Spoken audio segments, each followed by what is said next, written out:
Kaibigan, may kasabihan, di ba? An apple a day keeps the doctor away. Tunay ba yan o pambola lang ng bata? Pag kumain ka daw sang apple araw-araw, hindi ka na daw kailangan magpa-check up sa doktor. Siyempre, pag-iisipin natin, parang mali. Pero pag titignan mo, ang dami palang benefits ng apple. Okay? Marami siyang fiber, marami siyang antioxidant. Titingnan natin yung 10 benefits niya. So, ang apple kasi, mababa siya sa calories. Yan, no?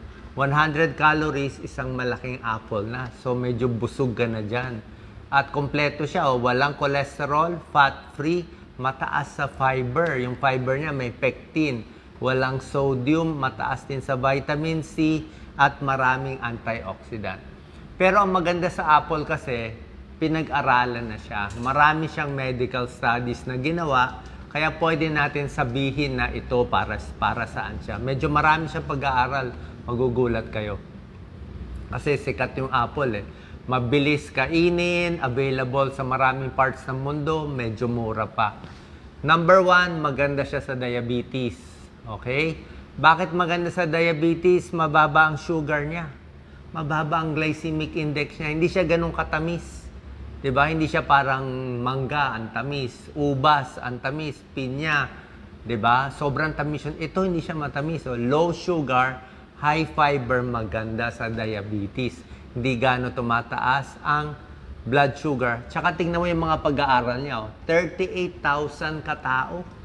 So, big study siya talaga. Sa 38,000 katao na kalahati dyan, pinakain ng 1 apple a day, 28% mas hindi nagkaroon ng diabetes. So, napakalaki.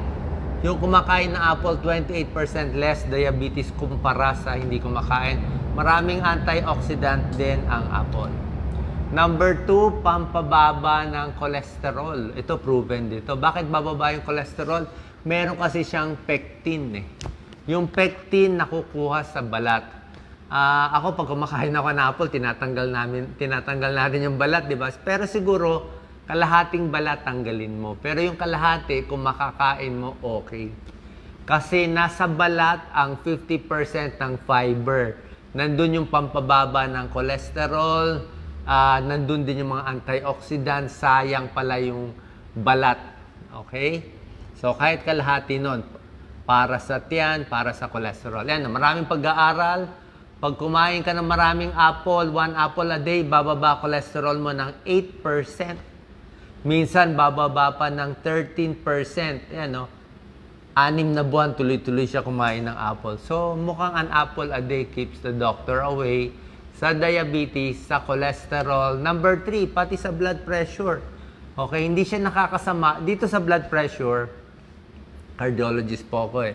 Internist, cardiologist. Baka hindi naman talaga bababa, di ba?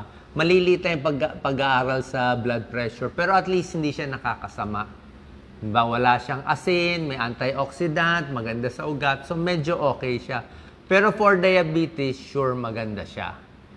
Sa cholesterol, sigurado maganda siya. Sa blood pressure, at least hindi siya nakakasama. Ito nakakagulat. Kung kayo naninigarilyo, ang mister nyo, smoker, may hika, emphysema, may TB, mahina ang baga, diba? Lagi may pulmonya, may plema, maganda ang apple. Okay, bakit siya maganda? Meron kasi siyang antioxidant eh. Anti-inflammatory siya. So, pag namamaga yung sa lungs, nababawasan niya. Yung kumakain ng apple, ayan o, lower C-reactive protein. C-reactive protein, ano yan eh, marker of inflammation. Tingnan mo, malaking pag-aaral. 1,600 na pasyente pinakain ng apple, nabawasan ng hika. Bawas hika, mas gumanda yung baga. Okay, so sa baga, mukhang okay ang apple. Tulad na sinabi ko, baga sa hika, pwede siya oh.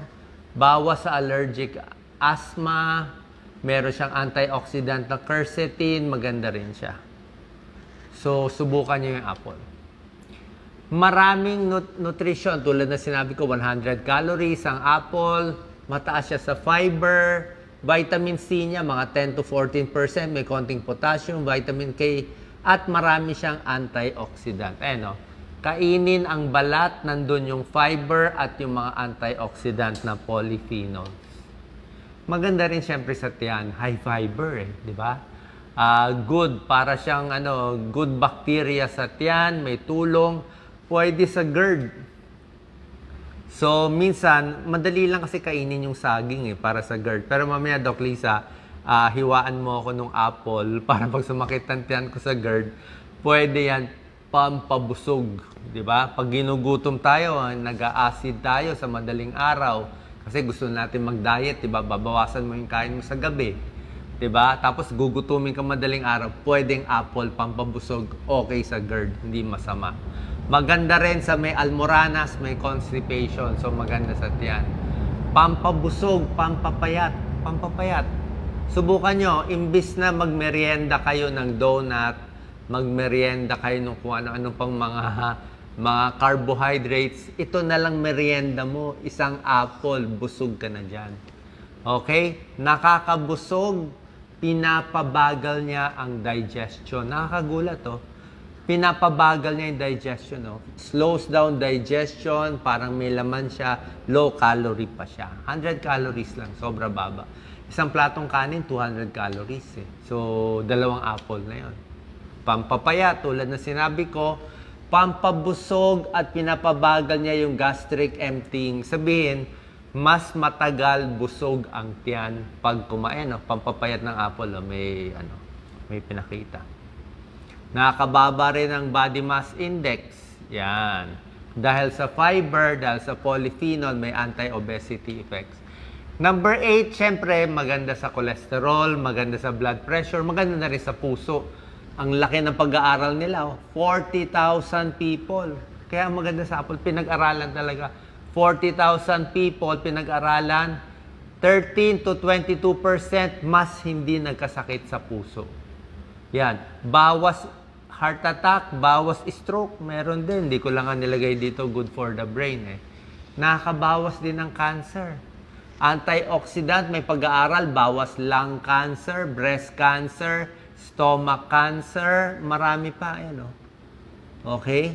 So, lower cancer death pa, nakita, isang pag-aaral sa babae. So, dahil nga sa dami ng pag-aaral sa apple, at laging positibo, kaya yung mga doktor, sinabi, an apple a day keeps the doctor away. Kasi nga, ang dami nila nakita Pampahaba ng buhay, finally, number 10 out of 10 benefit. 1 apple a day, pwede daw makahaba ng buhay. May pag-aaral 35% less likely to die after 15 years na follow-up.